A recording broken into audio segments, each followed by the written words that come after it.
You ever notice how, over time, the little things in life can start to feel like big things? It's not just the big purchases either. It's the tiny stuff that people don't talk about, the little decisions you don't think twice about until one day you're sitting there and you realize how much they've added up. I've been there. You're scrolling through social media and everyone seems to be getting new things, new phones, new cars, maybe even just new shoes. It's not like anyone is directly telling you, hey, you should have this too. But it starts to feel like you should. You start to wonder, am I behind?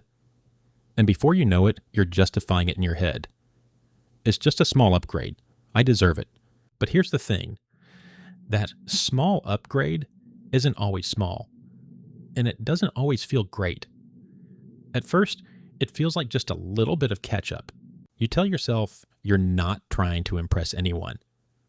It's just about feeling normal. Everyone else has this, so why shouldn't I? And then you start to look at the numbers. I used to do this a lot too, thinking I was just keeping up with the norm. But looking at it now, it's like, what's the cost of always needing to keep pace? That upgrade you didn't really need? It's more than the price tag. It's the quiet drain on your account, on your peace of mind, on your long-term savings. It's uncomfortable, right? The realization that you weren't just buying something you wanted. You were trying to make sure you didn't feel left out. That's when it hits. This isn't just about the purchase. It's about the pressure to fit in, to feel like you're normal. And that's the sneaky part of it. Keeping up with the world around you, not realizing how much it's actually costing you. It's funny, isn't it? How we all want things faster, easier, more convenient. We're living in a time where you can get practically anything delivered to your door without leaving the couch. I'm guilty of it too.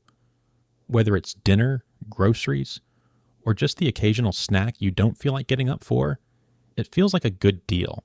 It's easy to justify. It's only a few bucks more and it saves me time. But the thing is that convenience comes at a cost. I used to think nothing of spending a couple extra dollars for delivery. But then one day I realized those couple bucks here and there, they add up. And not just in a small way either. A $5 convenience fee here and a $7 delivery charge there. Before you know it, that's $50 or $60 a month. Over the course of a year, that's $600 to $700 spent on convenience. The real kicker, it's not even the money. It's the fact that you didn't even feel it happen. Each individual instance felt fine, right? But when you stop and look at it, it's a whole lot of unnecessary spending that you didn't even notice until it started piling up. It feels a little like being tricked, doesn't it? Because it's not about the $5. It's the fact that you're so caught up in the now of it all that you didn't realize how much you're giving away just for the sake of making things easier. And that realization is a bit uncomfortable to sit with. Subscriptions. You know what I'm talking about. The Netflix, Spotify, the gym memberships, or even that meditation app you tried for a month. It all feels harmless at first. You sign up for a free trial, get a month of something you might or might not actually use, and then you forget about it. But here's where it gets sneaky. The second you forget, the charges start rolling in. You don't even realize that little $5, $10, or $15 charge each month is slipping away until you check your bank account. And bam, there's a whole bunch of subscriptions you're paying for, but you're barely using them. It's not the cost of one subscription that hurts, it's the total. A few bucks here and there doesn't seem like a big deal, but add up 5 or 6 subscriptions that you're just not using, and suddenly you're talking about $60 or $70 every month. That's close to $1,000 a year. That's a pretty big chunk of change that could have gone into something you actually needed. You start to feel this little pang of regret, right? The kind that doesn't scream at you, but makes you uncomfortable enough to realize you've been tossing money away on services you forgot about. It's a quiet, creeping cost. The kind you don't notice until it's too late. I've been there too. It's like you sign up thinking, this will be great. I'll totally use this, but life gets in the way and you forget about it. But you keep paying, and before you know it, you've spent more money on unused subscriptions than you would have spent on an actual vacation. That's when it hits you. Those small recurring charges, they're big enough to make a difference. Let's talk about upgrading things. I've done this way too many times. It starts with a phone. You think, I'll just get the new model. It's not that expensive. But then it's not just the phone. It's the accessories, the upgrades to your car, the more expensive version of the laptop you've had for years. You justify it. I'll have this for years. It's an investment. But here's the thing about upgrades. They're a cycle, a never-ending one. You buy a new phone and it's great until the next one comes out.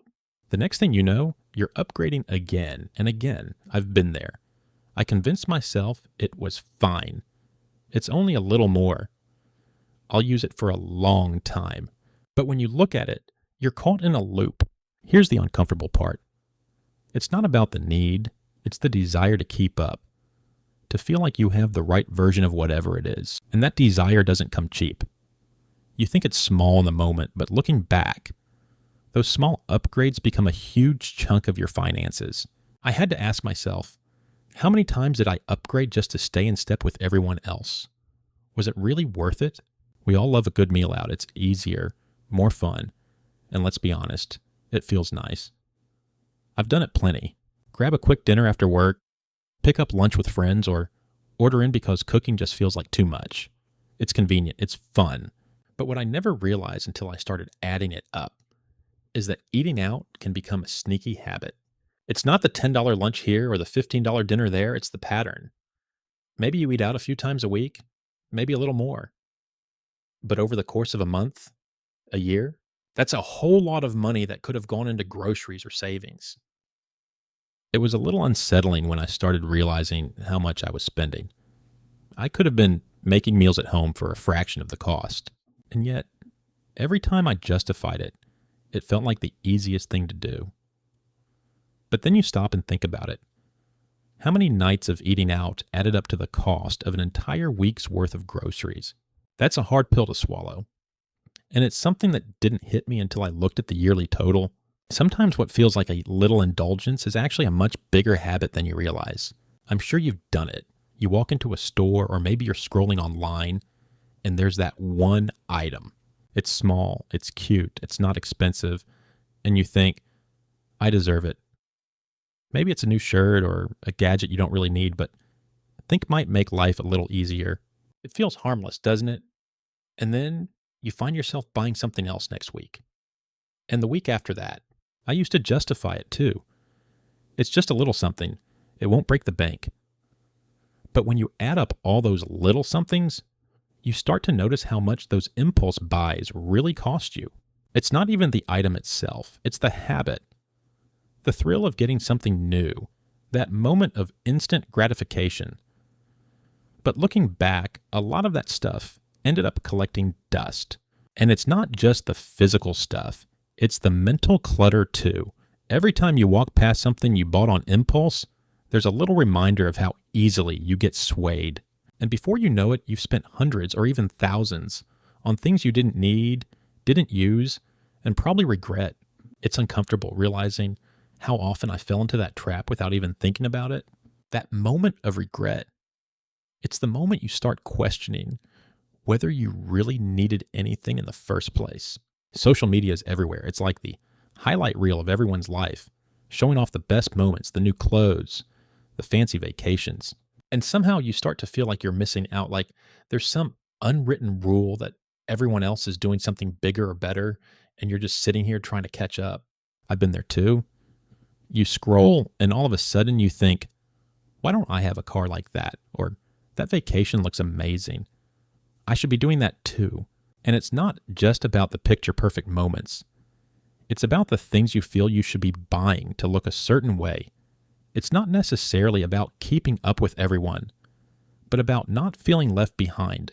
And the thing is, social media feeds that desire to always be upgrading. It's like you're constantly chasing after something you didn't even know you wanted in the first place. You start to think you need a new outfit for this, a new gadget for that. And before long, the pressure to keep up with the images and lifestyles you see online starts to seep into your wallet. It's unsettling when you realize that so many of the purchases you make are based on comparison, not actual need. And it's even more uncomfortable when you start questioning why you're spending money on things that were never really your idea in the first place. You know that feeling when you swipe your credit card for something small? It doesn't feel like a big deal, right? You tell yourself, I'll pay it off next month. And then the next month comes. And maybe it doesn't feel like you're in a rush. Before you know it, you're left with a balance that doesn't go away. I've been in that spot too, thinking a credit card was my ticket to buying things now, paying later. But what I didn't realize is how quickly the interest charges start to build up. You can't escape that balance once it's there. It's like you're constantly just paying off the interest instead of the original purchase, and it feels like you're stuck in a loop. What's uncomfortable is realizing that what seemed like a harmless charge, just a $50 shirt or a $100 dinner, ends up costing you more in the long run. That's the problem with credit cards. They feel like you're putting off the inevitable, but the inevitable is always going to come. And when it does, you're left with a bill that's way more than you ever intended to pay. I'll admit I was pretty good at justifying credit card purchases, telling myself it was okay because I'd pay it off next month. But that's not always how it goes, is it? The balance doesn't just magically disappear. Sometimes you make what seems like the smart choice. You see a cheaper option, whether it's a product or a service, and it feels like a win. I'll save some money, you think. It's good enough. But what happens when that cheap option breaks down after a few months? Or worse, doesn't even work as well as the more expensive one you were thinking about buying? I've been down that road too. I've bought the knockoff brand, convinced myself it would do the job. But I've learned the hard way that the cheap option isn't always the smart choice. Sure, it saved me a little money up front, but the frustration of replacing it or dealing with it later, that cost me a lot more. The uncomfortable part is realizing how often I've justified something being good enough, only to pay the price later. It's that quiet annoyance when you have to spend again on the same thing, or worse, deal with something that doesn't work properly. It's not about being able to afford the nicer thing. It's about whether the cheaper decision ends up costing you more, and if the savings were ever really worth it. And that's the thing, cheap doesn't always mean smart. Holidays are supposed to be about spending time with family, about giving and receiving, about sharing moments together. But there's this pressure, right? The pressure to buy big gifts to outdo what you got last year, to show how much you care with a thing. It's easy to get sucked into the idea that the bigger the gift, the better the love. I've been guilty of this too, overdoing it because I felt like I needed to give the right gift. Maybe it was a new watch for my dad or a bigger gift for my partner because I thought that's what they deserved. But in reality, I ended up spending more than I could afford just to keep up with the idea of the perfect holiday. What's uncomfortable is realizing that the pressure to give big isn't always about the recipient. It's about showing off, about showing that you're doing well, that you can afford to give in a way that looks just right. It's easy to justify it by saying, it's the holidays, it's about family. But when the bills come in January, it feels like it wasn't worth it. It's strange how much of holiday spending isn't even about the people we love, but about the expectations we've built around gifts. I've had to sit with that realization, and it's not an easy one. You ever notice how, without even realizing it, your spending starts to follow the crowd? You're not necessarily trying to impress anyone, but when everyone around you is doing the same thing, it feels normal. So you buy the same things, eat at the same places, sign up for the same subscriptions because, well, everyone else is. It's a little bit like drifting with the current. Nothing huge, nothing obvious, but before you know it, you're in deeper than you thought. I've fallen into this trap too many times. I'd buy something just because it seemed like what people were supposed to buy, or I'd start spending in ways I didn't really care about just because it felt like part of the routine. It wasn't about me. It was about fitting in. And it's not until you stop and think about it that you realize how much of your spending was shaped by other people, by what they had, what they did, or what they said. The emotional weight here isn't just about the things you've bought. It's the feeling of being caught in the flow of something you never fully decided for yourself. And that discomfort of realizing you've been influenced more than you thought, that's where it hits. I don't know about you, but I don't want my spending to be a passive thing. I don't want to just drift with everyone else. But sometimes that's exactly what happens. We're really good at planning for the big costs. Rent, utilities, maybe even that vacation you've been saving for.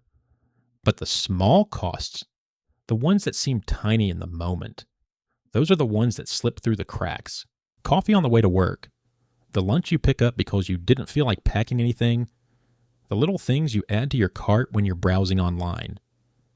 They don't feel like much, but when you add them up, they make a difference.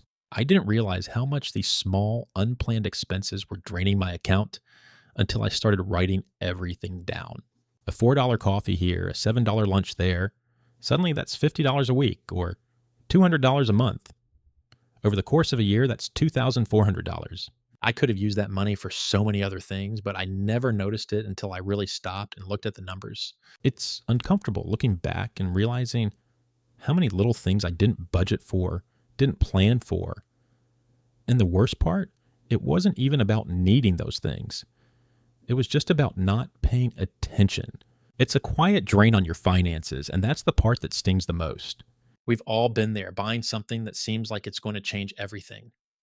Maybe it's a piece of exercise equipment that you'll use every day or a fancy kitchen gadget that's going to make cooking so much easier. But months later, you realize that it's collecting dust in the corner of the room or it's buried under a pile of other unused stuff. I've bought gadgets, books, and things I thought I needed, but never used. At first, it was easy to justify.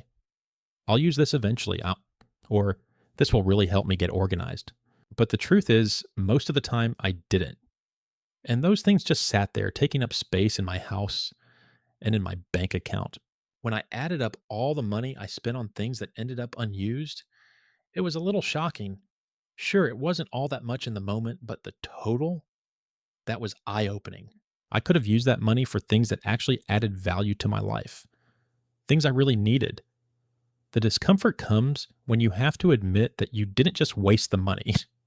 You wasted the opportunity to spend it on something that mattered. Have you ever thought you were being smart by getting something on sale? I'm saving money, you tell yourself. But here's the catch. That sale isn't really saving you anything. It's just making you think you've got more room in your budget than you really do. That good deal gives you a sense of freedom, like you're getting away with something. But what you're really doing is tricking yourself into buying something you didn't need. I've done this countless times. Buying something just because it was on sale.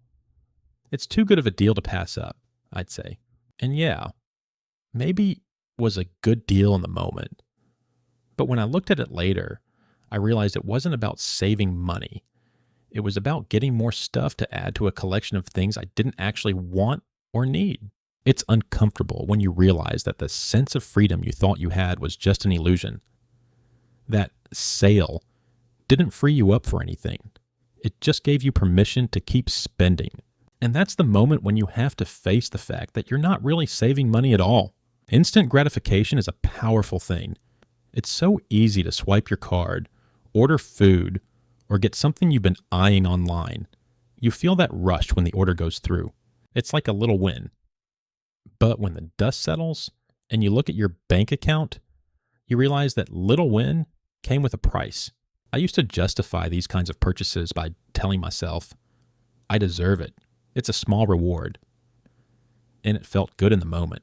But then later on, I'd realize that the satisfaction didn't last as long as I thought it would. The item I bought might have been nice for a few days, but it didn't fill that emptiness I thought it would. The uncomfortable part is realizing that we often make these purchases, not because we need something, but because we want that quick rush. We want to feel good now, and that's the trap of instant gratification. It's temporary. The moment it fades, you're left with an empty wallet and a lingering feeling of regret. It's strange how easy it is to start thinking you need something just because everyone else has it. It's not even about wanting it. It's about fitting in. Everyone gets a new car, and suddenly your old one doesn't seem good enough anymore. Everyone's getting the latest iPhone, so you feel like you should too. It's subtle, this pressure to keep up with what's normal. I've definitely been caught up in that. I've upgraded things just to make sure I wasn't the one left behind. And at first, I didn't think much about it. It was just keeping up with the times, right? But over time, I started to realize that I wasn't upgrading for me. I was upgrading because I felt like I had to. It's uncomfortable to think about, but when you're constantly trying to keep pace with everyone else, you're not making decisions for yourself anymore. You're making them based on what society tells you is normal. And that's when you start to question whether what you're buying is really what you need or if it's just a way to feel like you belong. You know that feeling when you buy something that's not essential, but it just feels good? It's the nice to haves that get us. Maybe it's the premium version of a service or the high-end coffee machine that you don't really need, but everyone is talking about it. So you convince yourself it's worth the splurge. I've done this a ton. I'll see something I think would make life a little easier, a slightly fancier version of something I already have, and justify the purchase with thoughts like, it's just a little more or it'll last longer. But the reality is these nice-to-haves don't add much value to my life in the long term. They just feel good in the moment, and that's enough to convince me it's worth the money. What's uncomfortable about this is realizing how often I've made decisions based on comfort, not necessity. These aren't big purchases, but when you add them up, they make a dent in my budget. And when I look back, I wonder how many of those purchases really added anything to my happiness. The real cost wasn't the item itself. It was the emotional justification that came with it. It's not about the money. It's about realizing that those small indulgences often aren't as essential as we think they are. Just this once is a phrase I've used to justify all sorts of things. It's easy, right? Just one more takeout meal, just one more night out, just one more thing for the house. And you tell yourself it's fine because it's just this one time. But if we're being honest, how many just once moments do we have? They add up. I used to say this all the time. Oh, I'm not going to do it again. It's just this once. And I'd go ahead and buy that new gadget or get that dinner out. But the next week, same thing. Another just once. It's like you're letting yourself off the hook because it doesn't seem like a big deal at the time. But here's where it gets uncomfortable. When you add up all the just once moments, you start to realize how many times you've given yourself permission to overspend. It's a pattern. The more you let yourself off the hook, the more you fall into the habit of unnecessary spending. The hard part is seeing how those small, unnoticeable moments of indulgence have quietly shaped your financial reality. They don't feel like much when they happen, but in the end, they have a bigger impact than you think. Saying no can be hard, especially when you're caught in the moment. Whether it's an invitation to go out for drinks or agreeing to a purchase because someone else is doing it, it's so easy to say yes. But that's when the costs start piling up. It's not always the big purchases that get you. It's all the little moments when you don't say no. I've had times when I said yes to things I didn't really want, just because I felt like it was easier, or maybe because I didn't want to feel like I was missing out. And it's not until later that I realized how much those decisions had added up. It's like a collection of small moments where I let myself get swept up in the moment instead of standing my ground. The discomfort comes when you realize how many times you said yes out of convenience or to avoid conflict. You're not just paying for the experience. You're paying for the habit of not saying no. And sometimes that's a much bigger price than you want to admit. It's not just about the money. It's about how saying yes, when you really should say no, ends up draining you in more ways than one. It's so easy to give in to the pressure of immediate gratification. You want that new thing, and you want it now. It's a tiny moment of joy, a new purchase, a new gadget, a quick snack. But after that moment fades, you're left with a bill and maybe a little guilt. I've done this more times than I can count, buying something because I needed it in the moment, only to realize later that the satisfaction didn't last as long as I thought it would. Whether it was a quick online purchase or a spontaneous night out, I justified it with the same reasoning. I deserve this. But in the long run, I ended up paying for those quick fixes in ways I didn't expect. What's uncomfortable is realizing that those small, immediate gratifications are so fleeting. You think they'll make you feel better, but they don't. And when you look at the cost of those quick moments, both in money and in the bigger picture of your life, It's easy to see how much they really didn't add up to anything meaningful. The pressure for now feels huge in the moment, but when you step back, you realize how small it really is in the grand scheme of things.